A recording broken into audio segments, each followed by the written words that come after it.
Let's take a look at DNA replication, the process in which DNA copies itself. Why does DNA need to copy itself? Well, before a cell divides during mitosis, it must make a copy of its original DNA.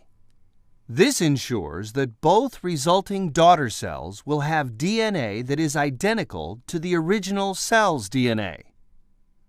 So, at what point in the cell cycle does DNA replication happen? DNA is copied or replicated during the S phase of the cell cycle. A good way to remember this is that S stands for synthesis, which means to make. Now, let's see how DNA replicates during the S phase. If we zoom into the nucleus, we can see the DNA molecule's two strands or sides twisted together in the classic double helix formation.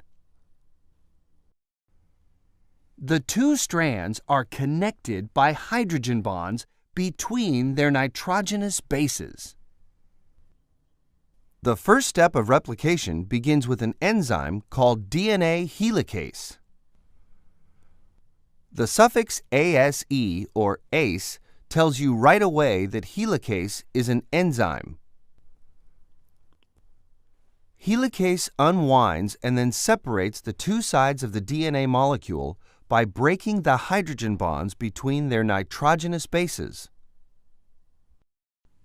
Each separate half of the DNA can now serve as a template or pattern for the creation of a new strand of DNA.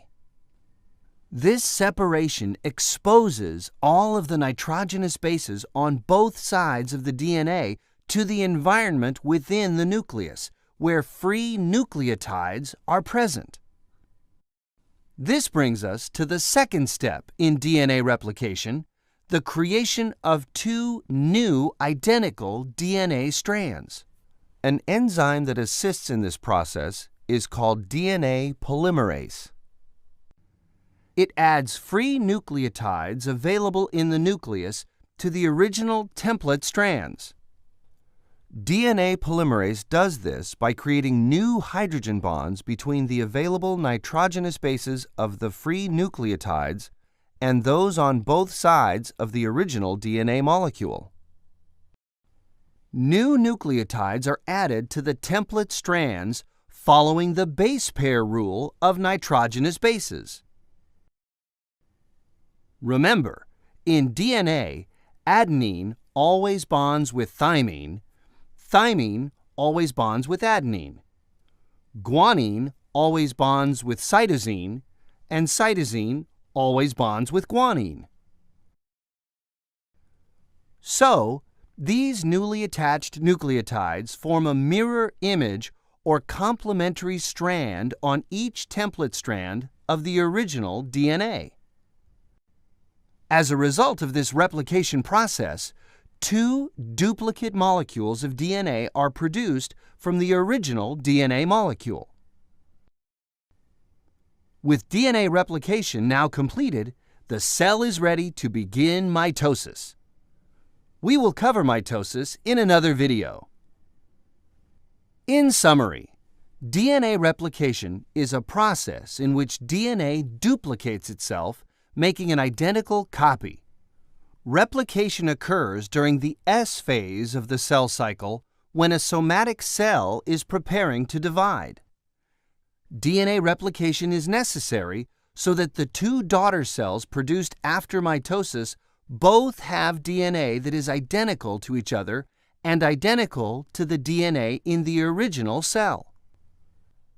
At the beginning of replication, an enzyme called DNA helicase breaks the hydrogen bonds between nitrogenous bases and unwinds the DNA molecule. Each side of the original DNA molecule serves as a template for the creation of a new complementary strand of DNA. With the assistance of DNA polymerase and other enzymes, free nucleotides are added to the template strands following the base pair rule. The result of DNA replication is two identical duplicate DNA molecules from the original DNA molecule.